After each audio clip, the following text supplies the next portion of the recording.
大家好，欢迎来到奇闻异事。在古希腊神话中，有一种神秘的动物，名叫奇美拉。这种动物长相奇特，它拥有狮子的头颅、山羊的头颅和身躯，而尾巴则是一条蟒蛇。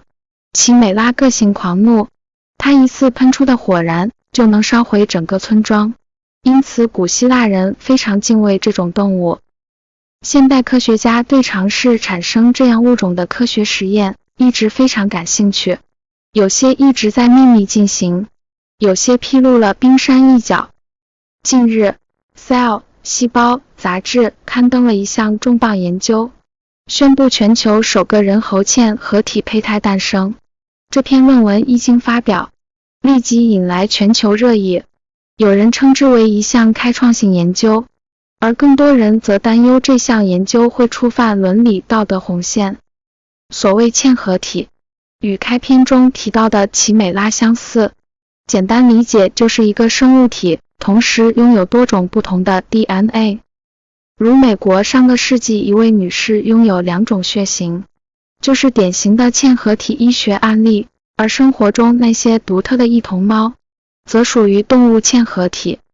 然而 Cell 细胞上的这项人猴嵌合体研究是跨物种的，科学家将人类干细胞注入猴子胚胎中，以期望在猴子身上能培养出人类器官。注入了人类细胞的猴子胚胎是否会发育成什么样的新物种？研究过程中，科学家在132枚猕猴囊胚中注射了 HEPS 人类扩展多能干细胞，19天后，仅有3枚胚胎存活，且能找到人体干细胞的存在。科学家发现，在胚胎生长过程中，人类的细胞占比高达 4%， 远超过去的人猪嵌合体。当然，我们无法见证这些胚胎是否会发育成超强物种，因为这是一项体外实验，而胚胎体外发育是一项巨大的技术难题。这项研究中，猴子胚胎存活的时长已达极限，倘若有合适的母体代孕，新物种或可诞生。了解了跨物种的拼图实验后，你也许会觉得这很科幻、很可怕。比如影片《星球崛起》中，爆发于人群中的猿流感，就是人猿基因整合而诱发的恶果。可实际上，人猴嵌合体实验研究蕴含着巨大的现实意义。科学家希望通过新研究，为人类器官移植寻找到新方向。目前全球每年约有200万人在苦等一颗器官的降临，在中国，每年就约有30万器官等待着在生死之间摇摆，其中仅有少数人能获得生命的礼物，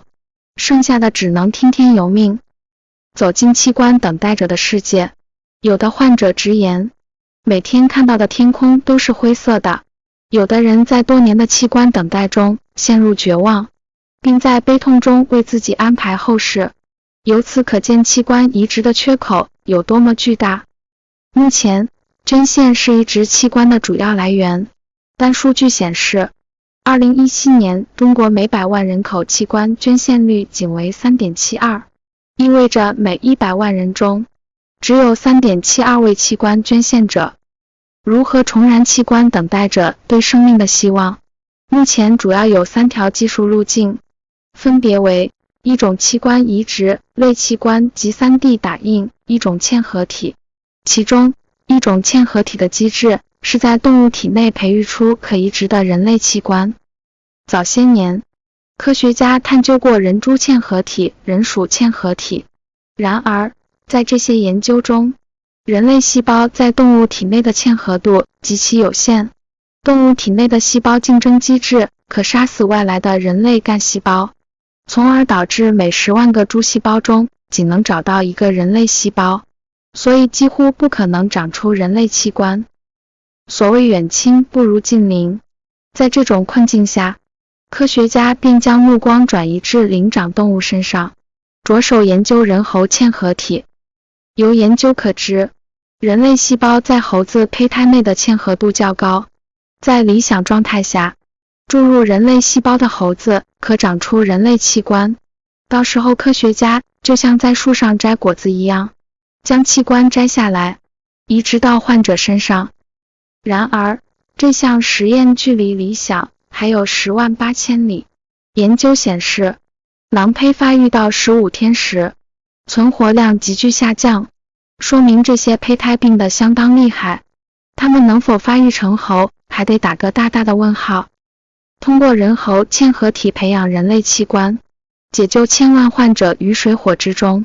这固然是一项意义重大且有价值的探索，但有时候，悲剧的发生是由美好的愿望铺就而成的。人猴嵌合体的研究，令不少人担忧这项举措是否会打开潘多拉魔盒。首先，倘若人猴嵌合体研究不入体内实验，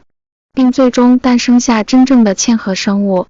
那么这个生物是人还是猴？其次，人类细胞注入动物体内，科学家无法控制其去向与分化。如果这些细胞参与了神经系统的发育，令动物有了意识，此般下场又该如何收拾？还有，即使嵌合体的器官成功移植到人类身上，但没有人担保这些器官不会产生新的病变，也没有人保证人兽嵌合是否会导致遗传问题，影响生命的演化。此外，关于伦理道德的争议，也是此项研究的一大障碍物。如今，医学技术一路高歌猛进，人兽胚胎、克隆人、基因编辑婴儿等新名词让人眼花缭乱，但在探索的路途中，它们都与伦理道德狭路相逢，以至于人们始终无法理解一个问题：究竟是科学挑战了伦理底线，还是伦理捆绑了科学的手脚？目前人们认为，这样的研究不仅是科学问题，更是一个复杂的哲学问题。您对这样的问题有何看法？欢迎在视频下方留言，发表您的观点。好了，这期节目就到这里了，非常感谢您的观看，下次再见。